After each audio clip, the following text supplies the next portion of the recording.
Tunapoelekea katika mwisho wa safari yetu katika mchanga wa dunia hii, kuna mambo mengi ambayo inatupasa kuweza kuyafahamu. Tumaini letu kwamba ni Yesu kwamba anarudi tena mara ya pili. Na kurudi kwa Yesu limekuwa tumaini katika vizazi vyote ambavyo vimeendelea kungoja ahadi hii ya Mungu. Na hakika ahadi hii haitapita. Wakati utakapotimia, Kristo atarudi tena, na wakati huo haupo mbali. Lakini wakati tunaendelea kutazama tukio la kurudi kwa Yesu mara ya pili, ukweli ni kwamba miongoni mwa watu wa Mungu wapo watu ambao watapokea muhuri wa Mungu na wapo watu ambao hawatapokea muhuri wa Mungu. Muhuri wa Mungu ambao utatolewa katika wakati wa mwisho ni nguvu ya Mungu ambayo itawawezesha hawa watu kuweza kutulia katika kweli na katika nuru sahihi ambayo walikuwa wameanza nayo tangia mwanzo.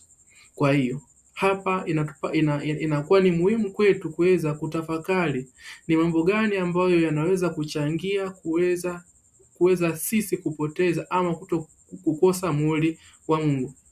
Na leo twende taratibu. Jambo moja ambalo nataka kuweza kulichunguza hapa na limeandikwa katika maandiko litatusaidia ili tuweze kuepuka kosa la namna hiyo, ili tuweze kupokea muhuri wa Mungu.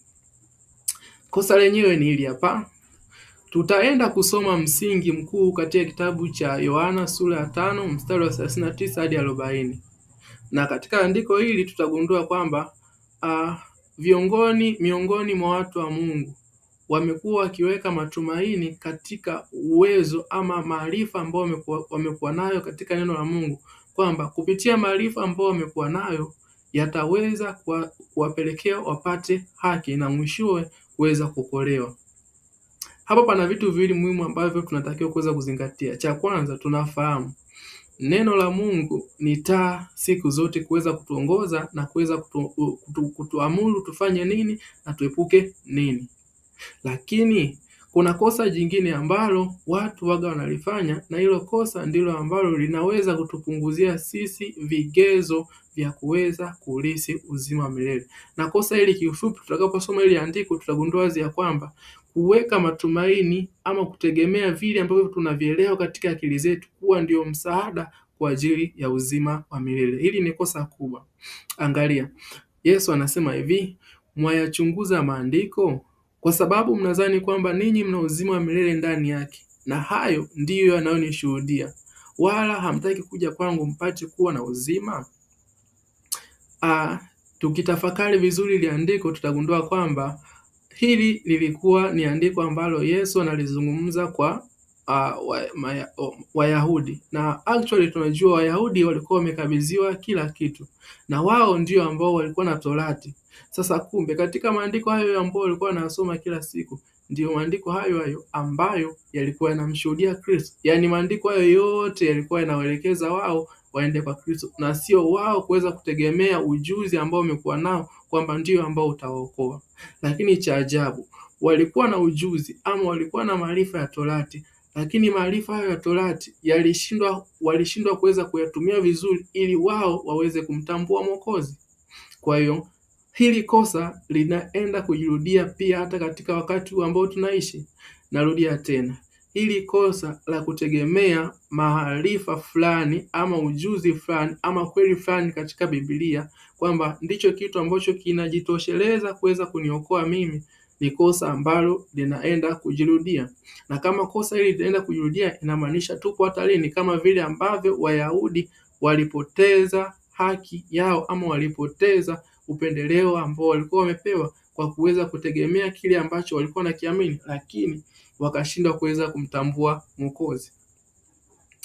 Mjumbe wa Mungu Ellen G. White katika kitabu cha Desire of All Ages na ule ukurasa wa 309 paragraph ya 2 anaeleza hichi ambacho ninakisema, ya kwamba tegemeo letu katika kweli fulani ama maarifa fulani ambayo tunayaamini ya kwamba yanatosheleza kutupa haki ni tegemeo ambalo linatuweka katika position ya uongo. Sikiliza, anasema hivi: udanganyifu mkuu wa akili ya mwanadamu katika siku za Kristo ulikuwa ni kwamba kukubali tu ukweli kunajenga haki. Tutaenda mstari kwa mstari. Anasema udanganyifu mkuu wa akili ya mwanadamu katika siku za Kristo ulikuwa ni kwamba kukubali tu ukweli kunajenga haki. Katika uzoefu wote wa mwanadamu, maarifa ya kinazalia juu ya ukweli yamethibitika kutosha kwa ajili ya kuokoa roho. Hayazalishi matunda ya haki. Hatari hiyo bado ipo. Anasema wengi huchukulia kuwa wao ni Wakristo kwa sababu tu wanakubaliana na misingi fulani ya kiteolojia, lakini hawajauigiza ukweli katika maisha ya vitendo. Hawajauamini na kuupenda, kwa hiyo hawajaupokea kwa nguvu na neema zinazotokana na kutakaswa na ukweli. Wanadamu wanaweza kukiri imani katika ukweli, lakini ikiwa haujawafanya kuwa wanyofu, wenye fadhila, wavumilivu, wenye ustahimilivu na wenye nia ya mambo ya mbinguni, ni laana kwa wamiliki wake, na kupitia ushawishi wao ni laana kwa ulimwengu. Kwa hiyo tunatakiwa tuweke attention kidogo hapa ya kwamba wakati wa Kristo tumelishuhudia ili wazi likitokea kwa Wayahudi, watu ambao walikuwa na Torati, watu ambao walikuwa wamepewa ibada ya kweli ya Mungu. Lakini kupitia vile vyote ambavyo vilikuwa vimepewa, kumbe bado vilibidi wavitumie katika namna ambavyo ingeweza kuwasaidia kuweza kumtambua Mwokozi, lakini havikutumika katika namna hiyo. Kwa hiyo anasema kosa hilo bado lipo hadi leo. Kwa hiyo hata leo miongoni mwa Wasabato, miongoni mwa wana matengenezo, miongoni mwa waumini ambao wanajidai kuwa waumini wa Kristo, wao wanaamini kwamba kile ambacho wanacho ndicho ambacho kinatosha, lakini kumbe kitu pekee ambacho kinatakiwa kuweza kufanyika kutoka katika ukweli ambao tumekabidhiwa ni kwamba ukweli unatakiwa uweze kuleta matokeo. Kwa mfano, katika kitabu cha Yohana 17 mstari wa 17 tunaambiwa kwamba watakase kwa ile kweli, neno lako ndiyo kweli. Kwa hiyo kazi pekee ambayo tunatakiwa kuweza kuifanya kutoka katika maandiko ni kuweza kuyatumia hayo maandiko kwanza yaweze kumtambulisha Mwokozi ndani ya mioyo yetu, kiasi kwamba tuweze kufahamu ukweli na ukweli ukatuweke huru. Hapo ukweli utakuwa una matokeo. Kwa hiyo hili lipo wazi kabisa ya kwamba licha haya mambo yote bado watu wa Mungu tunatakiwa tusiweze kuiacha haki ya Kristo. Haki ya Kristo ni muhimu kwa kila jambo. Kwa hiyo mambo haya yote yaweze kumfunua Mwokozi katika maisha yetu. Kwa hiyo hii inatupa picha kwamba ndio tunafahamu unabii, ndio tunajua matukio mengi, ndio tumekariri mafungu mengi ya Biblia, lakini peke yake hayana msaada kama tutamwacha Mwokozi. Hayana msaada kama tutafumba macho kuitazama haki ya Kristo na kutazama vile ambavyo vipo ndani ya akili yangu. Kwa hiyo ninarudia tena, jambo la pekee na la msingi ambalo tunaweza kulifanya ni kuendelea kuishikilia haki ya Kristo, ingawa licha ya kwamba tuna maarifa mengi ya unabii, tunafahamu matukio mengi yanayokuja, haya yote yatusogeze kwa nguvu kuweza kumtazama Mwokozi na kuweza kujua nini ambacho kinapaswa kufanya. Sasa tumeambiwa kosa hilo lipo hadi leo, na kiukweli kila mtu inabidi afanye jitihada ya kuweza kuondoka katika kundi hili kama yupo kwenye hili katika mtazamo huu. Ellen G. White anaendelea kutuambia hivi katika Shuhuda kwa Kanisa, katika Shuhuda kwa Kanisa gombo la 5 na ule ukurasa 213 paragraph ya 2. Sasa analiona hili kundi ambalo lina mtazamo ambao haufai. Anasema hivi: sio wote wanaodai kuitunza Sabato watakaotiwa muhuri. Kuna wengi hata miongoni mwa wale wanaofundisha ukweli kwa wengine ambao hawatapokea muhuri wa Mungu katika vipaji vya nyuso zao. Walikuwa na nuru ya ukweli, waliyajua mapenzi ya Bwana wao, walielewa kila hatua ya imani yetu, lakini hawakuwa na matendo yanayoendana. Hebu turudie tena na kuitafakari ile. Anasema sio wote wanaodai kuitunza Sabato. Kwanza tunajua tunapoelekea wakati wa mwisho, swala la ibada litakuwa ni swala ambalo ni la kupiganiwa. Wakati Mungu anaagiza ibada ya kweli na wakati yuko upande wa giza nyuma ambapo shetani anaongeza vuguvugu hilo, anawalazimisha wanadamu kuweza kuikanyaga amri ya Mungu. Kwa hiyo tunafahamu mwisho wakati Sabato itakuwa ni core point ya kupigania, lakini anasema sasa sio wote wanaodai kuitunza Sabato watakaotiwa muhuri. Kwa nini?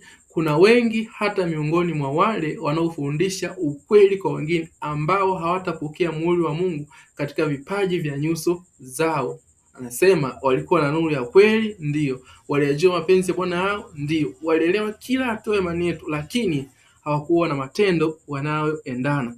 Kiasi kwamba tunaweza tukasema ukweli ama maarifa ambayo tupo nayo ni lazima yatusaidie tuweze kubadilika, na tutabadilika ikiwa maarifa haya yatamtambulisha Mwokozi katika maisha yetu. Tumalize na nukuu, inaendelea kwa kusema hivi: hawa ambao walikuwa wamezoea sana unabii na hazina za hekima ya Mungu walipaswa kuishi imani yao, walipaswa kuziamuru nyumba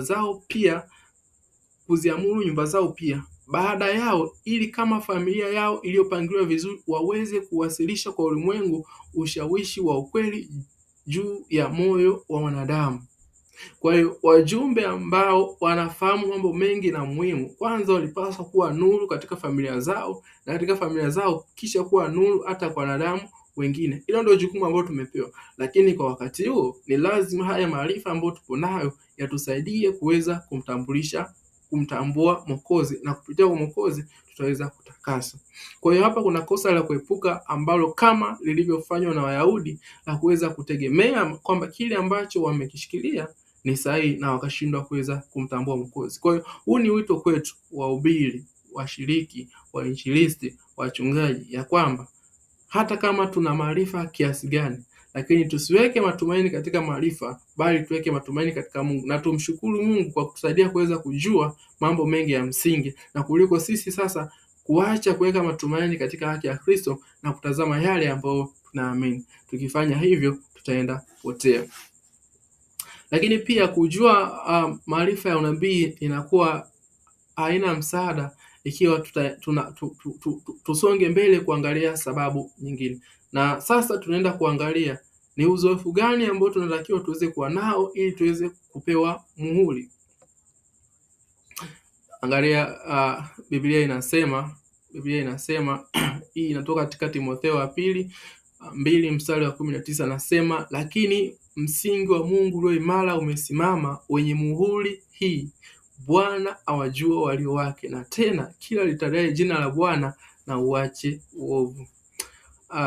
Wakati wa mwisho ambao tunauendea, wakati Mungu anapoendelea kuandaa watoto wake kwa ajili ya kuimaliza kazi, watakaopokea muhuri mtakatifu, muhuri wa Mungu, ni kweli ni wale ambao wameachana na dhambi. Kwa hiyo sasa kuna kazi ambayo inatakiwa ifanyike ya kuweza kuachana na dhambi, na hiyo kazi ni lazima tuweze kuitimiza. Kwa hiyo haijalishi tunaelewa unabii kiasi gani, haijalishi tunafahamu mambo mengi kiasi gani, lakini kama tuko bado katika hali ya dhambi, inamaanisha hakuna muhuri wa Mungu juu yetu. Sasa ili tuweze kuachana na uovu, bado tunarudi wapi? Kwa Kristo. Kwa hiyo tutagundua kwamba katika yote Kristo ndiye tumaini katika mambo yote.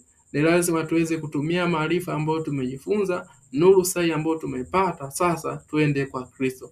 Na tukapofika kwa Kristo ndipo ambapo sasa tutahesabiwa haki bure, tutasamehewa dhambi zetu, lakini Kristo atatuongoza hatua kwa hatua kuweza kuachana na dhambi. Na kama tunafanya hivyo, basi hapo ndipo ambapo tutakuwa kwenye uzoefu ambao tutaweza kupewa muhuri wa Mungu. Kwa hiyo nimalizie na jambo la mwisho ambalo tunalihitaji ili tuweze kuwa miongoni mwa wale ambao watapewa muhuri wa Mungu, ni kuweza kukaa ndani ya Kristo. Hakuna jambo jingine. Na hivi sisemi ya kwamba tuache kutafuta nuru ya maandiko. Nuru ya maandiko tutafute tena kwa kumwomba Mungu kwa bidii tusaidie tuweze kujua nuru sahihi, hasa wakati huu ambapo tunaelekea katika pambano la mwisho la dhama zote. Kwa lazima tujifunze hayo, lakini katika yote tunafahamu hata tunapopata uwezo mzuri wa kuweza kuyafahamu mambo yajayo, bado ni neema ya Mungu ambayo inatusaidia, na hivyo tuzidi kuweka imani katika haki ya Kristo pekee. Katika kitabu cha Yohana sura ya 15 mstari wa 4 nasema, kaeni ndani yangu nami ndani yenu, kama vile tawi lisivyoweza kuzaa peke yake lisipokaa ndani ya mzabibu, kadhalika nanyi msipokaa ndani yangu. Kwa hapo bado pana wito kwamba Kristo yeye anajifanisha na mzabibu na sisi ni matawi. Kwa haiwezekani sisi matawi kuweza kuzaa pasipokaa ndani ya mzabibu. Kwa hiyo kwa wakati wote lazima tuweze kujenga juu ya mwamba. Lazima imani yetu iendelee kumtazama Kristo. Na hili ndilo nafikiri jambo ambalo tunatakiwa tuweze kulifanya. Yaani tunapoelekea wakati wa mwisho, unabii wote ambao tumejifunza upo sahihi, lakini shida ipo kwangu ama ipo kwako. Hali yangu ipoje? Sasa ninapotazama jinsi ambavyo hali yangu ilivyokuwa ni mbaya, ni lazima niweze kukimbia kuweza kuitazama haki ya Kristo. Ujumbe wa haki kwa imani ni wa msingi sana.